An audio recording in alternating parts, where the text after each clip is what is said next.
Here he's saying those who are of purified intellect.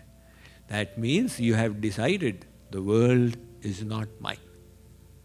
One husband and wife, somebody took them to the race course. And they saw all these horses running around. They were allured. People were winning some, I won. And they said, so exciting. So they had whatever were carrying with them, $200. They said, let's try a little. They lost it. Let's try this. Let's try this. And finally they lost everything except for $2. So they were going home with the $2 and there was a casino. Husband said to the wife that you go home. Let me see if I can play a little with these $2. He entered the casino.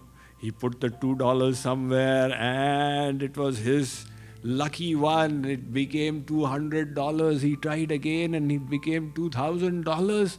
And he kept on winning until he had $53,000. So he said, wow, I'm having my winning streak. Now gamblers, they all know that once in a while they have a winning streak. So he said, okay, let's put it all on number 13.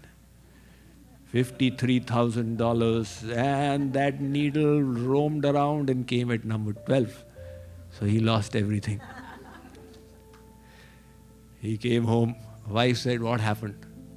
He said, I lost the $2.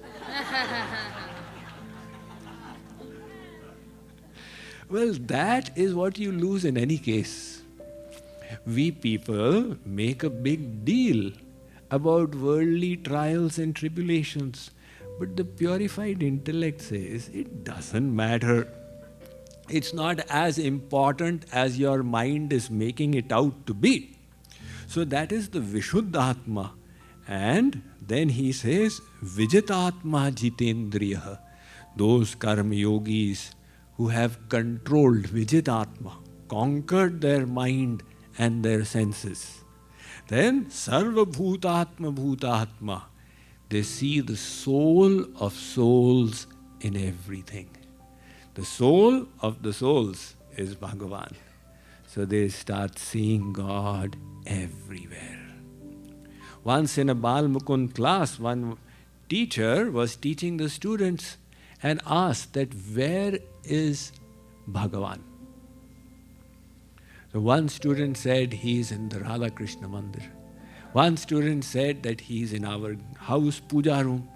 One student said that Sri Krishna Bhagavan is in everybody's heart. One student said he is in our bathroom. So the Bal-Mukund teacher got confused that why did you say that God is in your bathroom? Said, the reason is that every morning when my father goes to the bathroom, my mother is already there and he keeps waiting and he says, hey Bhagavan, when will you get out of here? So, I am sure Father knows that Bhagavan is inside there. So, there are actually, it's a fact that Bhagavan is in the toilet, but he's everywhere in this world as well. And the Uttam Adhikari, a Shresh devotee, is one who sees him everywhere. Sarva bhuteshu yah pashyet bhagavat bhavamatmanah bhutani bhagavatyatman yesha bhagavatottama.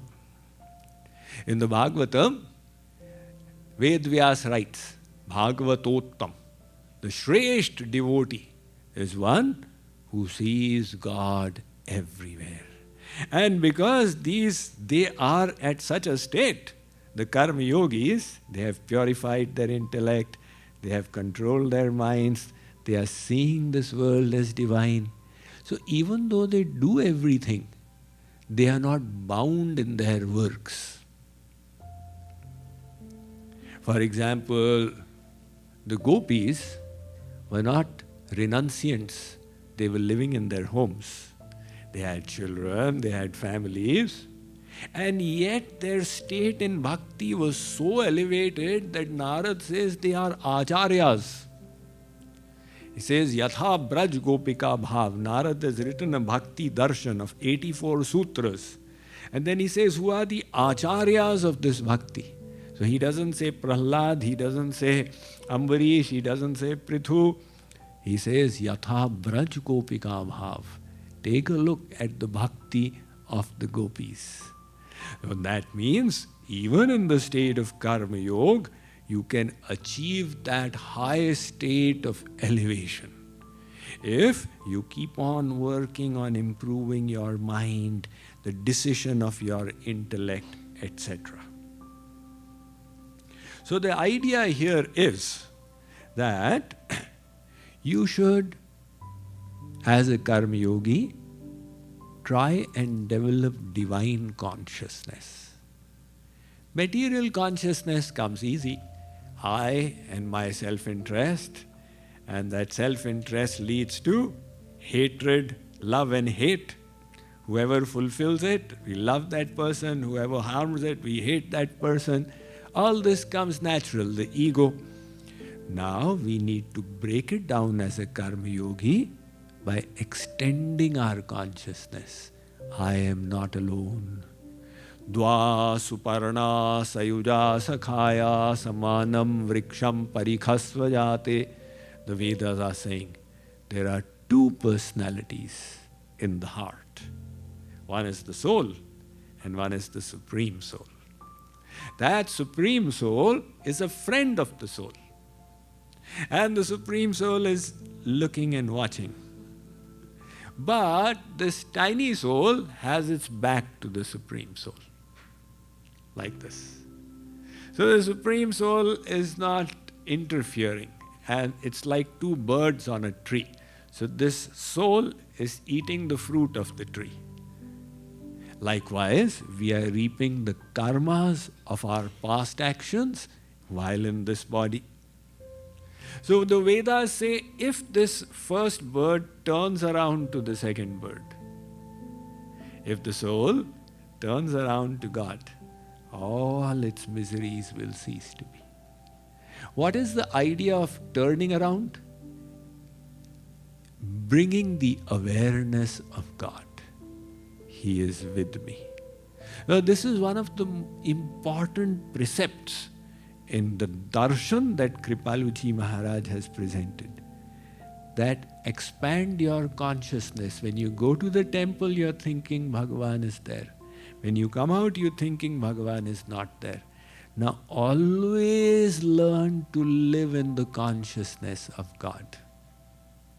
Sochu manaya karma mama sab lakhat hari nit pyare.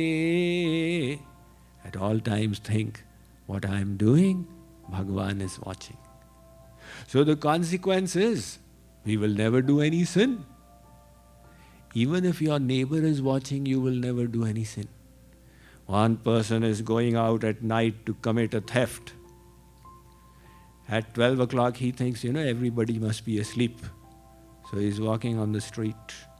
Should I do the burglary? And the neighbor comes, Arey bhai, what are you doing here? Oh, no, sorry, I was not feeling sleepy. That's why I was just taking a walk. Now he realized that his neighbor is around. Don't do anything wrong. And if you realize that your spiritual father is around, then you'll never do any sin.